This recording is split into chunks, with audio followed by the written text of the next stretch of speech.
Well, welcome to the crazy. Complex analysis today. Let's play with complex numbers and their connection to geometry and their connection to trigonometry and their connection to logarithms and all of it. Let's go. We represent the complex number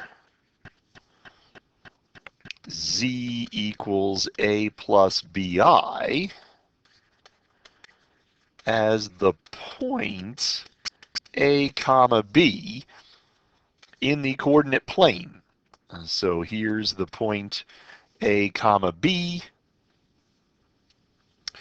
This is the standard coordinate plane. This is the real axis. This is the imaginary axis. But I can see it, but it's imaginary. It represents the imaginary part of a complex number.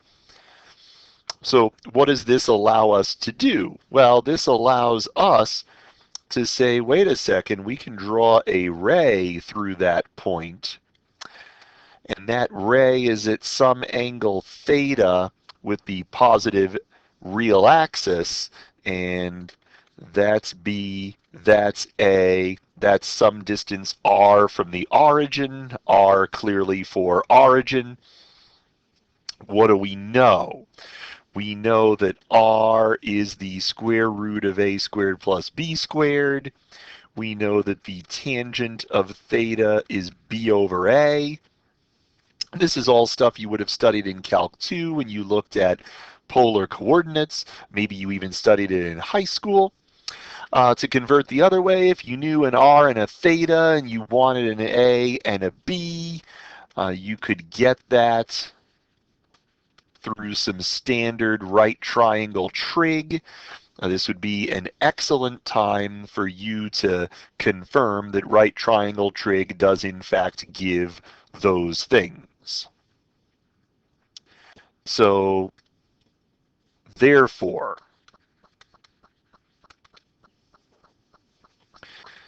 when we think about the number a plus bi, that's the number a plus bi,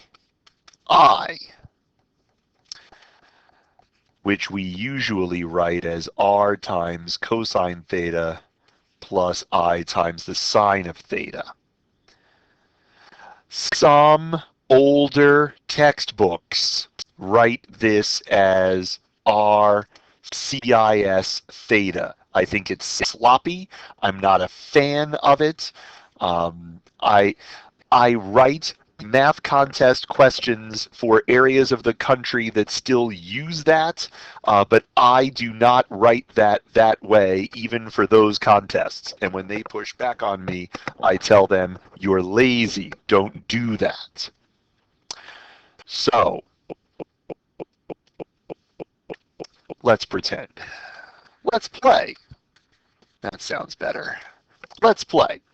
Let's suppose that you have some complex number z, and it's got an r, and it's got a theta, and you have some other complex number, call it w, fine, and it's got an r, and it's got a theta. Maybe they're the same, maybe not the same, it doesn't matter. Take some time and figure out what z times w is. Actually multiply these things together.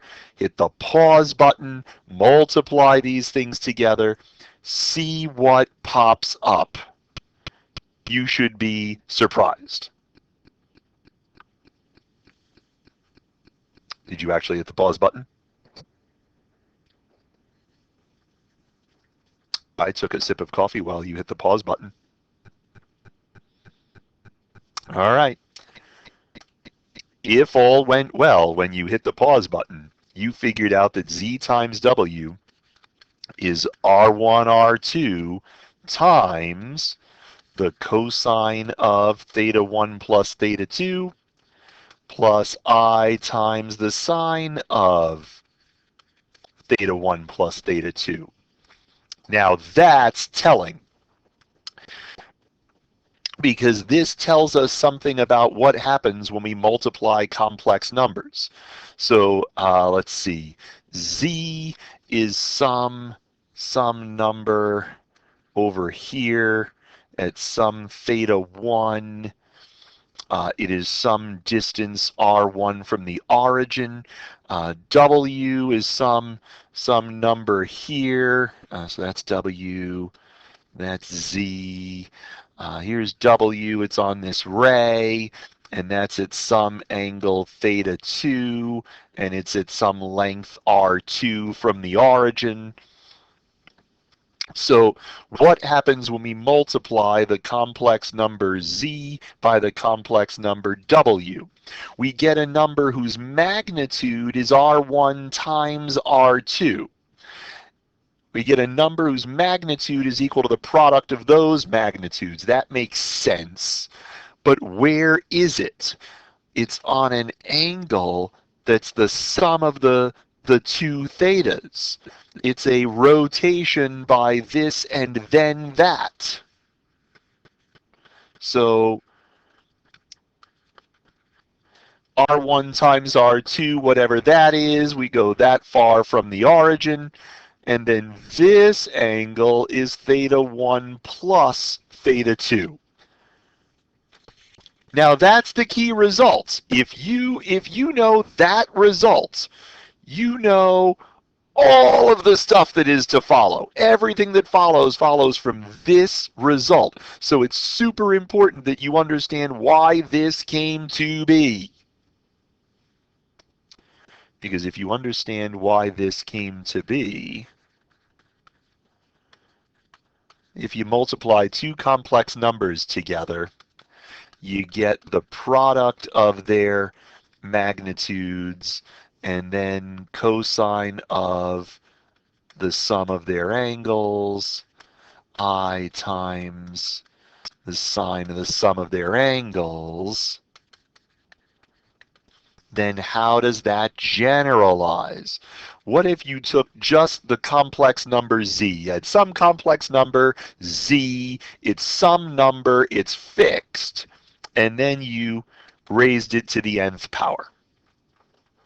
How could we simplify how we write that?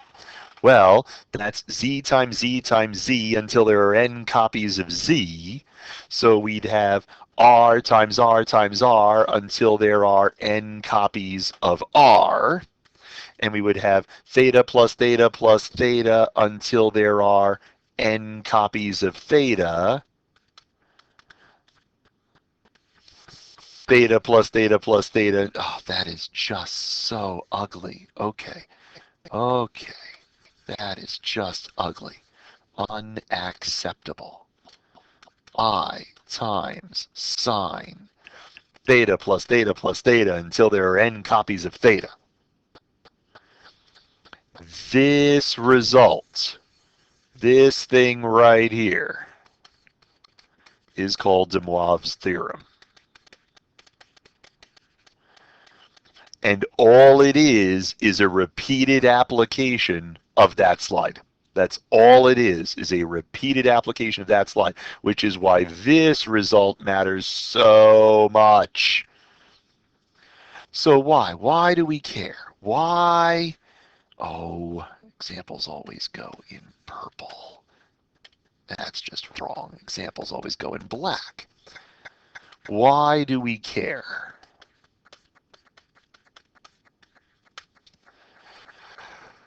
The only way that you knew of before today to do this was with binomial expansion. So you've got to expand 1 plus I to the fifth, and then the I squareds, and the I cubes, and the I to the fourths, and so on. And you get some result, and you simplify, and yay and hooray. Except that we know that 1 plus I is sitting on this ray. This is the number 1 plus I. How far is it from the origin? It's square root of 2 away from the origin on an angle of pi over 4 with the, oh, that's just ugly. Oh, golly. at an angle of pi over 4 with the positive real axis. So, by de Moivre's theorem, 1 plus I to the 5th is r to the 5th times cosine of n theta plus I sine n theta. Well, I'm pretty sure we can know how to do this. Itself, times itself. And I'm pretty sure we know this. 1, 2, 3, 4, 5 pi over 4. Cosine of 5 pi over 4 is negative root 2 over 2. 1, 2, 3, 4, 5 pi over 4. Sine of 5 pi over 4. Right?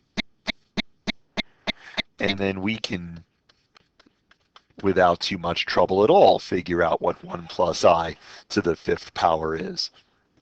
De Moivre's theorem is hugely powerful for computation's sake. Hugely powerful for computation's sake. It lets us figure out zeros. Lets us figure out powers of complex numbers in ways that are ridiculous.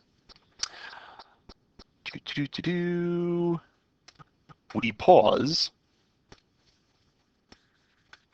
for a small warning. Show that f of z equals z cubed is not 1-to-1 if the domain is the complex numbers. In other words, show that there are several numbers that cube to 1.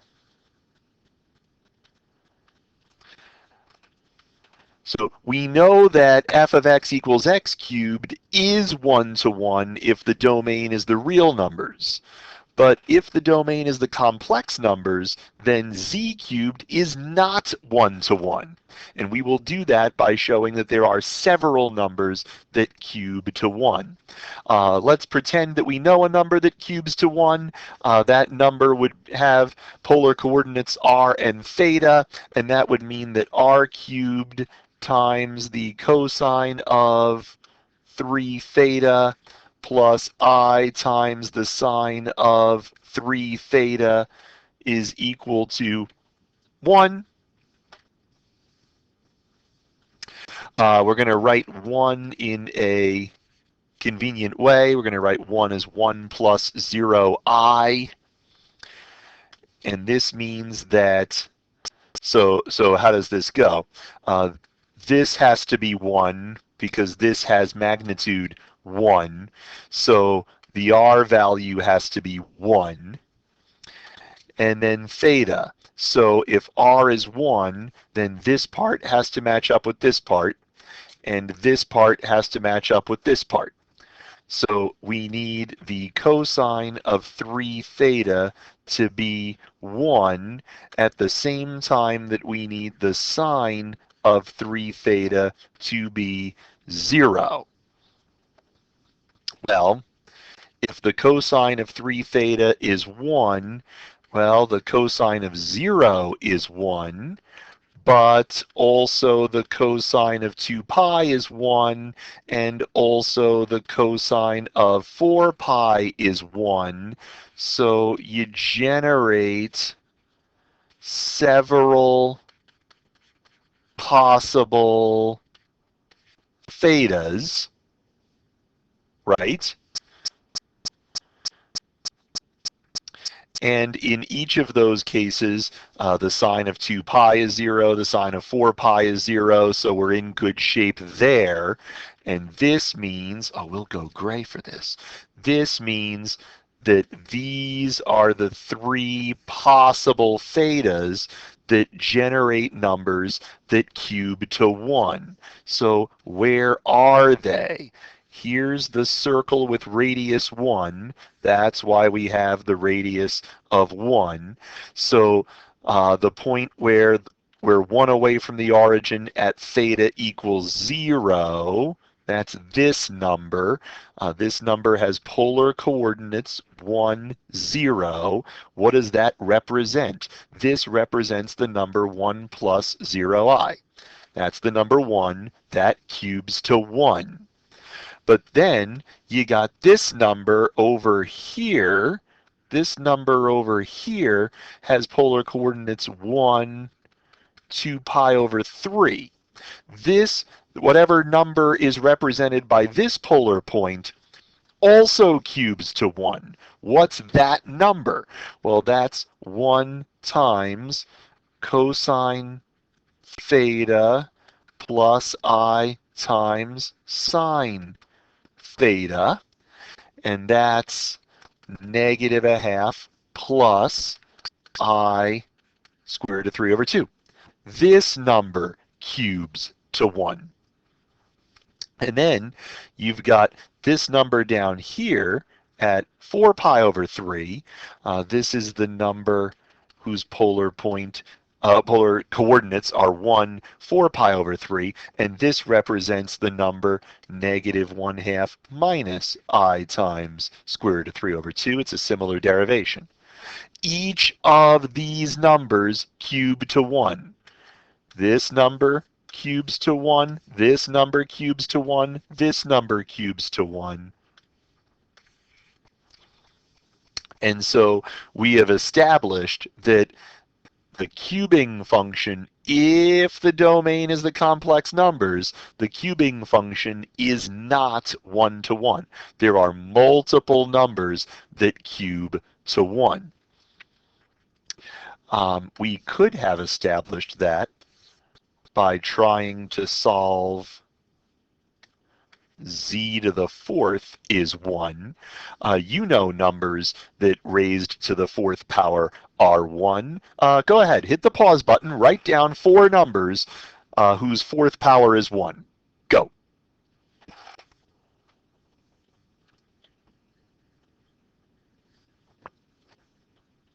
Yes, I am drinking coffee while you do that. All right. Don't say I didn't warn you. Are they these 4? This represents the number 1, 1 plus 0i. That definitely works. This represents the number negative 1 plus 0i, and that definitely works. This represents the number I, and I to the 4th is definitely 1. And this represents the number negative I, and negative I to the 4th power is definitely 1, right? Curious. What do you notice about the 3 cube roots of 1? What do you notice about the 4 fourth roots of 1? It seems like once we find one of the roots, the others are nicely placed, right? The others should be nicely placed. So let's think this one through, shall we? Find the exact 6th roots of 64, right? So we find the exact roots of 64. And so in theory, once we get one of them, the others should be nicely placed, right? The others should be nicely placed. So hit the pause button, figure out 1/6 root of 64, and see if you can find all the others. Hit the pause button, do it.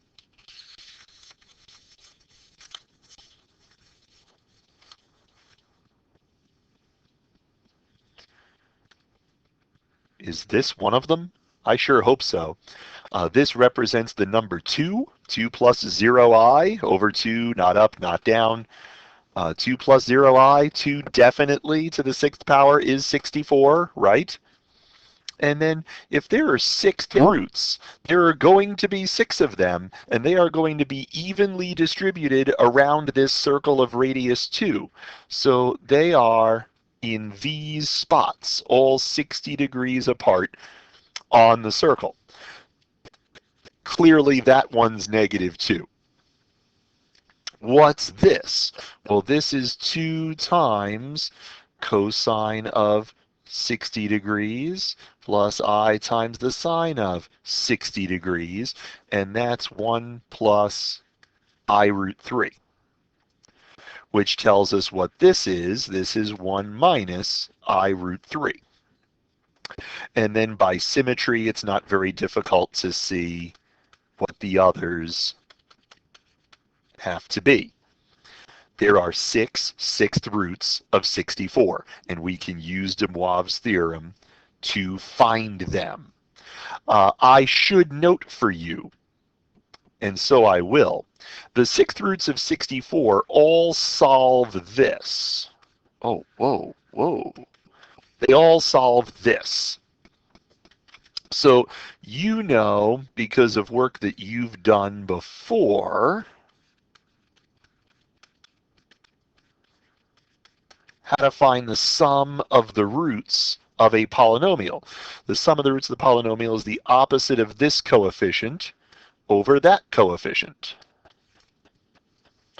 Go ahead and pause. Make sure you know that these 6 numbers do in fact add to 0.